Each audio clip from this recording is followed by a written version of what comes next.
कोणतीही गोष्ट ना दूर गेली की तिची किंमत आपल्याला कळते किंवा मग ती गोष्टच आवडेनाशी होते. लाँग डिस्टन्स रिलेशनशिप हे असंच आहे. सो लाँग डिस्टन्स रिलेशनशिप्स का टिकत नाहीत किंवा मग ते कसं टिकवावं? याबद्दल माझं जेन्युइन काय मत आहे, आजच्या व्हिडिओमध्ये मी तेच तुम्हाला सांगणार आहे. चला मग सुरू करूयात. हॅलो, हाय, कसं आहे ना मित्रांनो? मी आर.जे. ज्योती आणि स्वागत करते तुमचं माझ्या या प्रेमाच्या YouTube चॅनलमध्ये. जिथे प्रेमाच्या आपण अनलिमिटेड, नॉन स्टॉप आणि अनएडिटेड गप्पा मारत असतो. म्हणजेच की स्टार्ट टू एंड जसं आहे तसंच तुम्हाला शेवटपर्यंत ऐकायला मिळतं. यामध्ये मी काहीच एडिट करत नाही.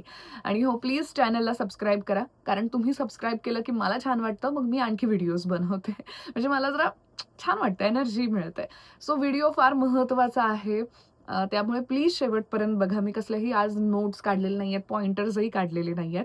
जे मला वाटतंय माझ्या अनुभवावरून किंवा मी जे ऐकलंय, वाचलंय, पाहिलंय त्या सगळ्या गोष्टींवरून आज तुम्हाला लाँग डिस्टन्स रिलेशनशिपबद्दल सांगणार आहे.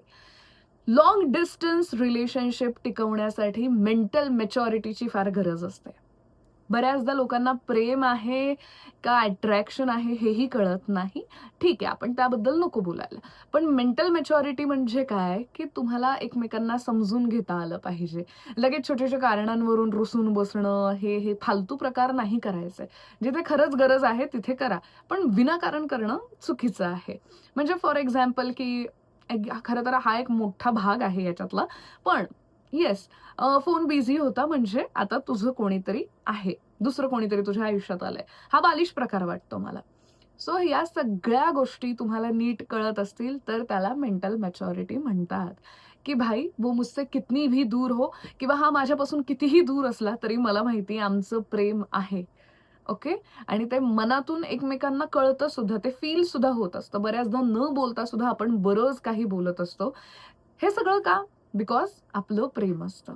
सो लाँग डिस्टन्स रिलेशनशिपमध्ये जर का तुम्ही असाल, तुम्ही जर का एकाच शहरात असाल, तर मी सजेस्ट करेल 1 ते दीड आठवड्यात तुम्ही एकदा तरी भेटणं गरजेचं आहे.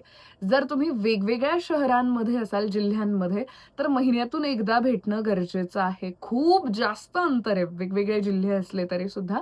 मग ठीक आहे, 2 महिन्यांमधून एकदा भेटणं गरजेचं आहे. वेगवेगळ्या राज्यातच तुम्ही आहात, बट इफ पॉसिबल होत असेल, तर थोडं-थोडं अंतर दोघांनी कव्हर करून निदान 5-1 महिन्यांमध्ये एकदा तरी भेटणं गरजेचं आहे. वेगवेगळ्या देशांमध्ये असाल, देशाचं आता वेगवेगळंच असतं. व्हिसा आणि ऑल हे सगळं. सो पण तरी पॉसिबल करा, की वर्षात, दीड वर्षात तरी तुम्ही एकदा तरी भेटाल. भेटीगाठी फार महत्त्वाच्या असतात, तेव्हा ते लाँग डिस्टन्स रिलेशनशिप नीट राहतं. जर का हेही बंद झालं, तर मग वाटच लागून जाते. कारण तो स्पर्श, तो सहवास, ते एकमेकांना समोरून बघणं, ऐकणं, एकमेकांना हग करणं, हे खूप जास्त स्पेशल असतं. म्हणजे माहीत नाही, पण आपल्या डोळ्यांना, कानाला, अख्ख्या बॉडीला सुद्धा छान वाटतं जेव्हा आपण त्या व्यक्तीला समोर बघतो. ती स्माईल सुद्धा बरंच काही सांगून जाते आणि ते हग तर खूप जास्त स्पेशल असतं. म्हणजे स्पर्श नात्यामध्ये महत्त्वाचा असतो. सो तो स्पर्श पण मिस असतो. त्याच्यामुळे सुद्धा कॉम्प्लिकेशन्स वाढत जातात. दुसरी गोष्ट म्हणजेच की खरं तर हे जे आहे ना, हे सगळ्यांनी समजून घ्यायला पाहिजे, की फोन बिझी असणं म्हणजे लगेच दुसरा कोणीतरी त्या मुलीच्या आयुष्यात आलाय किंवा त्याच्या आयुष्यात कोणीतरी मुलगी आली आहे, असं होत नाही. आता मी तुम्हाला छान डिटेलमध्ये समजावते. फॉर एक्झाम्पल की कामानिमित्ताने किंवा चांगली job opportunity whatever it is त्या निमित्ताने तो मुलगा शहरापासून दूर गेलाय किंवा ती मुलगी शहरापासून दूर गेली आहे. तुम्ही एका शहरात होतात, ती मुलगी दूर गेली असं घ्या किंवा कोणीही दूर गेलं.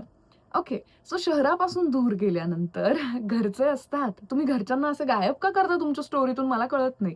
घरचे असतात, आपले नातेवाईक असतात. नातेवाईक म्हणजे काय? आपली मावशी असते, मावशीच्या मुली, मुलं, हे, ते शेजारचे काका-काकू असे खूप जण असतात. आपले बालपणीचे मित्र, कॉलेजचे, शाळेचे सगळे फ्रेंड्स असतात घराजवळचे. आता ती मुलगी तिकडे एकटी आहे. सो तिला त्यामुळे घरचे फोन करणार, मध्ये-मध्ये नातेवाईक फोन करणार, तिचे फ्रेंड्स सुद्धा तिला कॉल करणार बिकॉज ही दूर गेली आहे आणि हे सगळं होतच असतं. त्यात मुली बऱ्याच गोष्टी ऑर्डर करत असतात. खाण्यासाठी असेल किंवा नॉर्मली इन जनरल कपडे, हे, ते ऑर्डर करतात. डिलिव्हरी बॉयचा कॉल येणं सुद्धा साहजिकच आहे. त्याच्यानंतर जिथे कुठे राहत असतात, मग तिथल्या लोकांचा फोन झाला म्हणजे हॉस्टेल असेल तर हॉस्टेलमधला, फ्लॅटमध्ये असेल तर तिथल्या कोणत्यातरी ओनरचाच वगैरे फोन येईल. सो यामुळे फोन येऊ शकतो आणि तुम्ही फोन केल्यानंतर तिचा फोन बिझी राहू शकतो. सो याचा अर्थ असा होत नाही, की बाबा तिने आता तुम्हाला सोडून दिलंय, दुसरंच आयुष्यात तिच्या आलाय. असं नाही होत. आणि अशा वेळी ना मुलं किंवा मुली कुठे काय चुकतात माहितीये? हां, हां. एवढा वेळ थोडी बोलतात कोणी आईसोबत. अरे, वेगवेगळ्या गोष्टी असतात. असतात अशा गोष्टी. म्हणजे त्यातल्या त्यात मी म्हणेल तर मुली तर जरा जास्त वेळ बोलतात. मुलं जरा कमी बोलतात, पण मुली जास्त बोलतात. कोणाशी का असेना भरपूर बोलायला आवडतं मुलींना. सो बोलतात, वेळ त्यामुळे जातो. सो लगेच त्या गोष्टीचा अर्थ असा नाही, की ती चीट करतीये किंवा तो चीट करतोय आणि मग तुम्ही संशय घ्यायला सुरुवात केलीये आणि समोरचा एक्सप्लेन करतोय, तुम्ही संशय घेताय. एक्सप्लेन, संशय, एक्सप्लेन, संशय आणि हे करत, करत, करत एका पॉइंटला दोघंही थकतात, की बाबा तू माझ्यावर संशय घेऊ नको, मीही तुला सांगत नाही, आपण वेगळे होऊ. आणि ते नातं असं खराब होतं आणि मग तुम्हाला काय वाटतं, की याने धोका दिला. हिला वाटतं, की हा असा विचित्रच आहे आणि झालं. एंड होतो या स्टोरीचा. सो त्यामुळे फोन बिझी लागणं इट्स अ नॉर्मल थिंग. है ना? शहरापासून कोणीतरी वेगळं गेलं, राज्यातून वेगळं कुठेतरी राहायला गेलं, देशातून गेलं, तर गोष्टी वेगवेगळ्या असतात. इथे तुम्ही नाही आत पाहायला काय होतंय, काही नाही ते. त्यामुळे पहिला सल्ला तर मी हाच देईल, की प्लीज हे सगळं करू नका. समजून घ्यायला शिका. दुसरी गोष्ट नसेलच झेपत ना, तर प्लीज लाँग डिस्टन्स रिलेशनशिपमध्ये पडूच नका. बरं पडलात, तरी सुद्धा मग मनावर कंट्रोल ठेवा. जोपर्यंत तुम्ही तिच्या शहरात जात नाही किंवा ती तुमच्या शहरात येत नाही, तोपर्यंत अशी प्रेमाची गाडी तुमची सुरू होऊ देऊ नका. थांबवा जरा तिला. कारण हे जेवढ्या सुंदर पद्धतीने सुरू होतं, त्याच्या कितीतरी पटीने ते खराब होतं आणि त्याच्यामुळे मेंटल हेल्थचे लागून जातात. सो नका हे सगळं करू. आणि जसं मी सांगितलं, की भेटीगाठी खूप महत्त्वाच्या आहेत. आता लाँग डिस्टन्स रिलेशनशिप मेंटेन करताना काय करायला पाहिजे? कोणतंही रिलेशनशिप, मग ते लाँग डिस्टन्स असो किंवा नसेल सुद्धा, नॉर्मल रिलेशनशिप 4 गोष्टींवर टिकतं. फ्रीडम, विश्वास, रिस्पेक्ट आणि एकमेकांना समजून घेणं. या सगळ्या गोष्टी एकत्र आल्या तरच तुमचं ते रिलेशनशिप वर्क करणार आहे. गोष्टींचा रिस्पेक्ट ठेवणं फार महत्वाचं आहे. आपल्याला कितीही राग आला किंवा आज माझ्यासोबत वाईट झालं म्हणून मी त्या व्यक्तीवर राग काढतेय, नाही चालणार आहे लाँग डिस्टन्समध्ये. अजिबात नाही चालणार आहे. कारण समोरच्याचा मूड कसा आहे ते तुम्हाला माहितीच नाहीये. तुम्ही डायरेक्ट असं बोलायला लागलात, समोरच्याचा मूड सुद्धा खराब असेल, दुःखी असेल, तर त्याचे कॉम्प्लिकेशन्स किती वाढतील, की हे काय मी तर काहीच केलं नाही तरी हा का ओरडतोय किंवा ही का ओरडतीये? सो ब्लास्ट होऊन जातो आणि नाही झेपत ते सगळ्यांना आणि झेपूही नये. सो त्यामुळे हे चुकीचं आहे.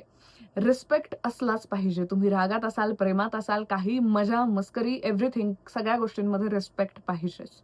खूप महत्वाचं असतं रिस्पेक्ट देणं आणि रिस्पेक्ट स्वतःचाही आपण ठेवणं. ट्रस्ट, ट्रस्ट नसेल तर नाहीच काही वर्क करणार आहे.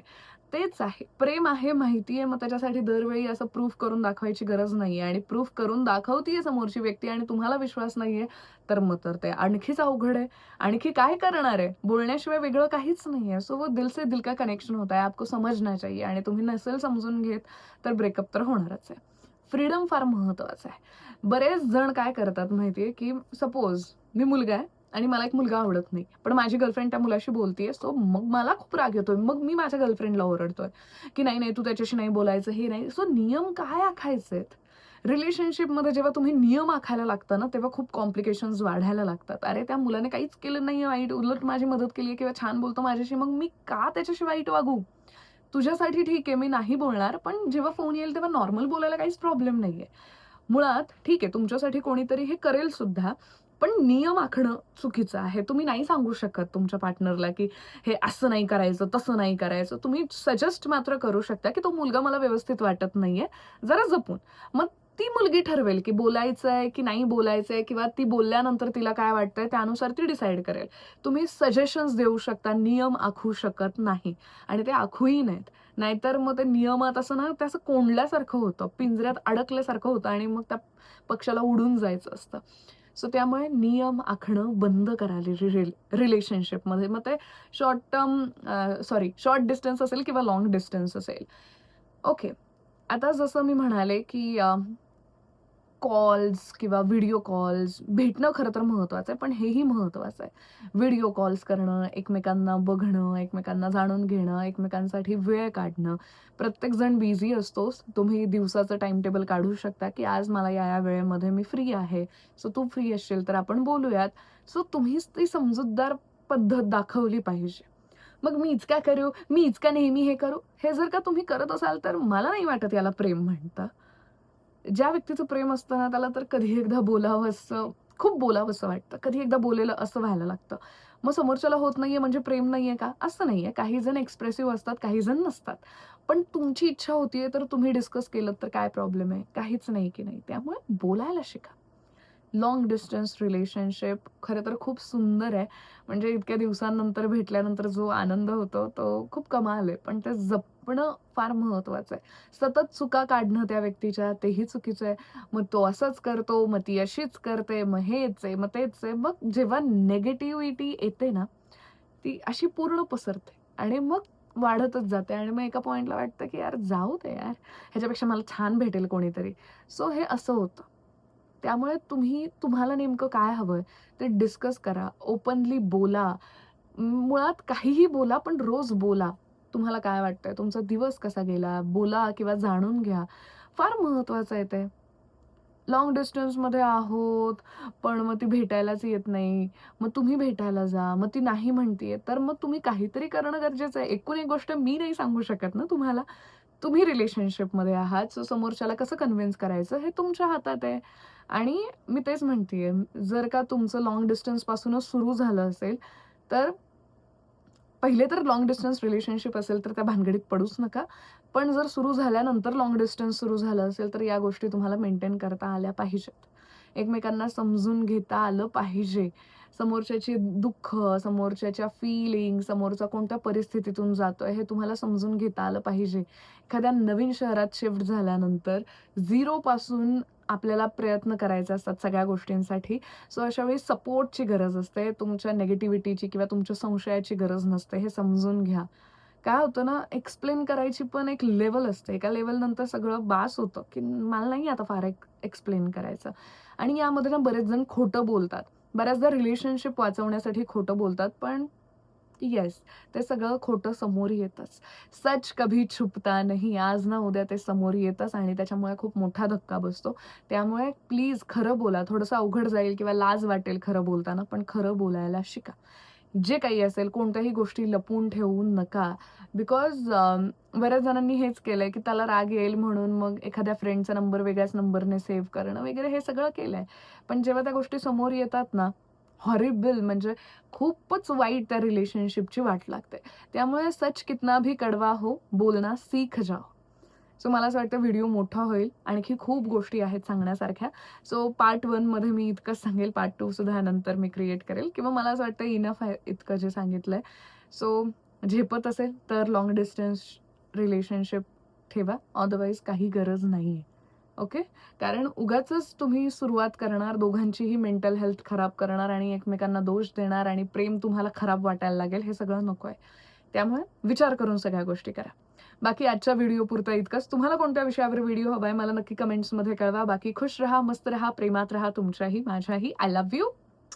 Bye bye.